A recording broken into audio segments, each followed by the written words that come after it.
Je suis frustré, les gars. Je suis frustré. On doit terminer ce match avec 3 buts. 3 buts au moins. Au moins 3 buts. Le hors-jeu qui est... Je comprends pas. Je comprends pas. Donc s'il y en a qui savent en commentaire m'expliquer, parce que même Archivovar, il te dit qu'il y a but, mais... pas grave. Puis, t'as quand même le but de Rafinha. T'as la transversale de João Félix. T'as la transversale de Lewandowski. À un moment donné, il faut marquer, les gars. Il faut marquer. Il faut marquer. Le mot d'ordre, c'est il faut marquer.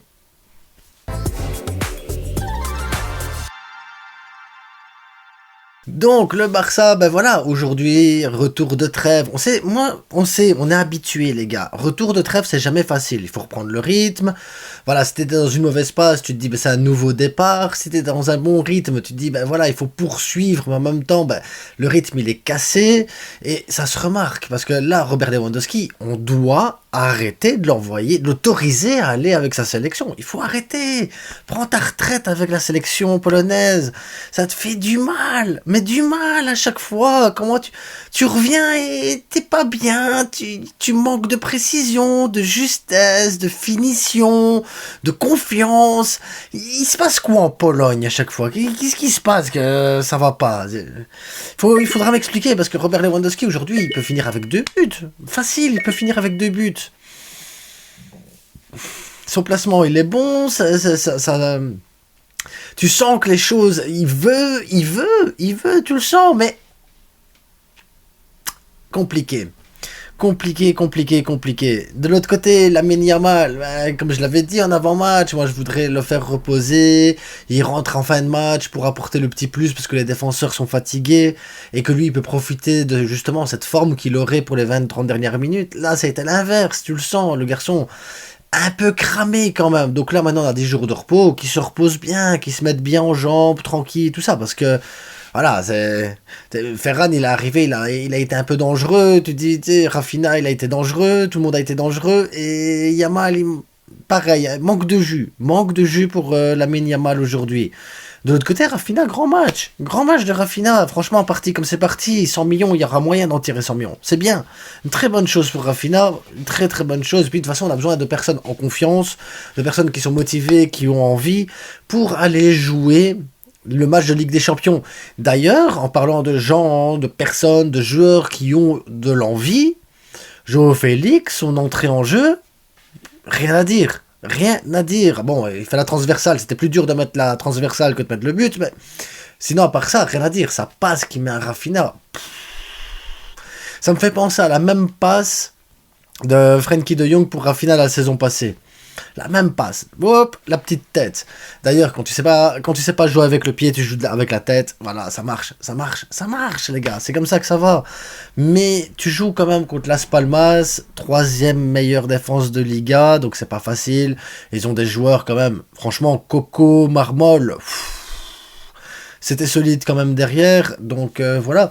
Le gardien, à mon avis, ouais, il y a le gardien aussi là qui prend une rouge. Lui, je sais pas, peut-être que Rafinha lui doit des sous, que Rafinha a traité quelqu'un de sa famille, j'en sais rien, mais pour sortir comme ça, à 30 mètres de ton but, pour arracher le joueur, la dernière fois que j'ai vu ça, et là les gars, ça fait loin, Philippe de Wild, Euro 2000, Belgique-Turquie.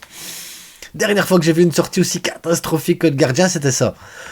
Bon, ça arrive, les gars, ça arrive. Mais après, tu joues à 10 contre 11, t'as la possession, et tu sais que tu vas gagner le match. Moi, c'est ça, le côté frustrant, c'est que tu sais que tu vas gagner le match. Moi, j'ai aucun doute du début jusqu'à la fin qu'on allait gagner ce match. Mais aucun doute, rien. Hein. Ta défense, elle est solide. Koubarsi, patron. Koubarsi, le gars, il est patron. Il a 17 ans, mais il en a 36 en réalité.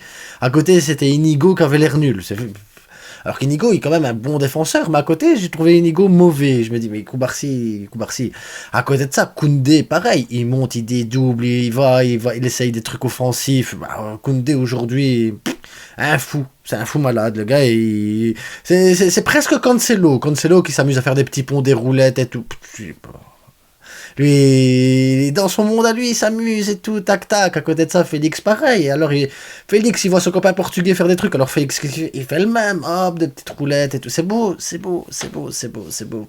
Parce qu'il y a eu des belles phases de jeu. C'est moi c'est ça qui me choque, c'est qu'on a eu des belles phases de jeu, on a eu des belles constructions, des belles dominations. Il y a pas eu, si, il y a eu quand même 2-3 frappes de Las Palmas que à ça, parce que Coco le coup franc, à ça, Molero à la fin, à ça. Donc on se met toujours en danger. Mais pourquoi on se met en danger comme ça? Parce qu'on n'est pas capable de tuer devant le but. On n'est pas capable de tuer devant le but. Contre le PSG, il faudra faire attention à ça. La finition, les gars, c'est primordial. Une occasion, il faut la mettre dedans. Une occasion, ça doit être goal, c'est tout. Tu peux pas t'amuser à tergiverser, tu peux pas t'amuser à rater des trucs. Enfin, c'est beau parce que t'as la domination, t'as la balle, tu vois des triangles, tu vois des belles passes, tu vois des belles phases de jeu. À un moment donné, il y a eu Gundogan avec les Fermin qui tire à côté. Fermin, j'ai pas trouvé bon aujourd'hui, mais voilà, ça arrive. Mais il faut travailler. Il y a des choses à travailler, il y a des choses à revoir, il y a des automatismes à reprendre, il y a de nouveau la confiance. Maintenant, on a 10 jours pour travailler les choses, analyser.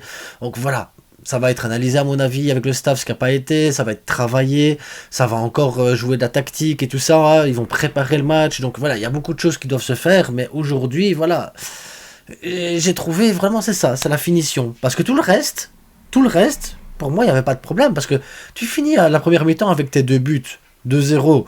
Las Palmas à 10 contre 11, qui aurait dû être à 9 normalement, parce que Carbonade, là, le défenseur gauche de Las Palmas, il avait une jaune, et il pousse Lamine Yamal, et il doit avoir la jaune là aussi. L'arbitre aujourd'hui, c'est comme Félix, le coup qu'il donne au milieu de terrain, la VAR, enfin bref. Aujourd'hui, l'arbitrage catastrophique, mais que ce soit d'un côté comme de l'autre. Je comprends pas comment on peut avoir un niveau visuel aussi impressionnant que la Liga, parce que la Liga il te propose des visions du match, des ralentis de fou, des trucs où toi en tant qu'amateur tu vois certaines choses, t'as la confirmation par style Archivovar ou Actuliga et des trucs ainsi de ce que t'as vu et que ça te confirme les choses. Et eux qui sont payés, que c'est leur métier, ils sont formés pour ça. Je sais pas, moi j'ai beaucoup de mal à comprendre comment c'est possible ce genre de choses, parce que voilà, comme j'ai dit, Félix, là, Lavar aurait dû intervenir, mais pareil, Carbonade, il aurait dû avoir 2 jaunes, être exclu, et c'est après l'exclusion du gardien, juste après, le ralentissement de jeu, les fautes, enfin c'est compliqué.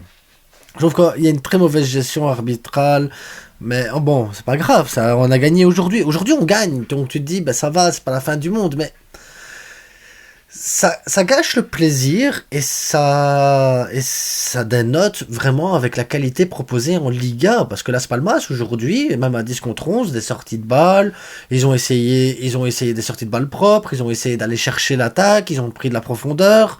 Défensivement, ils ont été solides, sans être vraiment en bloc bas. Donc leur pressing était hyper intéressant aussi. Donc vraiment, tu dis, t'as une équipe quand même qui est joueuse, qui veut faire des choses, qui te fait un pressing, qui te propose du football. De l'autre côté, t'as un Barcelone qui propose du football également et tout ça, voilà, la finition qui pêche. Et t'as cette tâche là au milieu de terrain, tu comprends pas, il y a personne qui comprend. Personne ne peut comprendre ce qui se passe en Liga. Personne.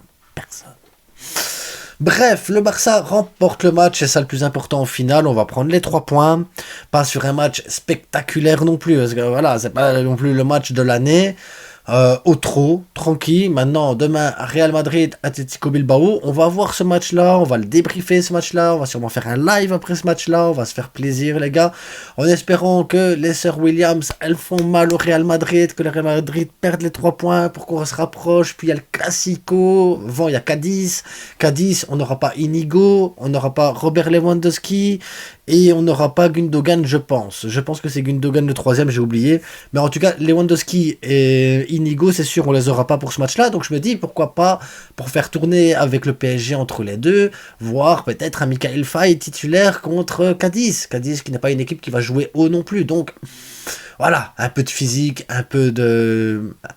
Osons, mais ça on vous parlera de l'avant-match de Cadiz après le match du PSG les gars, parce que voilà, En attendant, on se retrouve demain pour le débrief du Real Madrid. Abonnez-vous, likez, partagez comme d'habitude, voilà. Et le plus important, et c'est ça les gars, n'oubliez pas le plus important, c'est que du foot. Ah merde, j'ai oublié un truc. Sergi Roberto, Oriol Roméo, aujourd'hui, rien à dire, rien à dire. Rien à dire, il faut le dire quand il y a des... Je les critique quand ils font des choses mauvaises, mais aujourd'hui Sergi Roberto, il te fait le match qu'il doit faire, Oriol Roméo, il fait la bonne rentrée en jeu. Ouais, il faut le dire quand même les gars, parce que c'est que du foot, mais quand c'est bien, faut le préciser.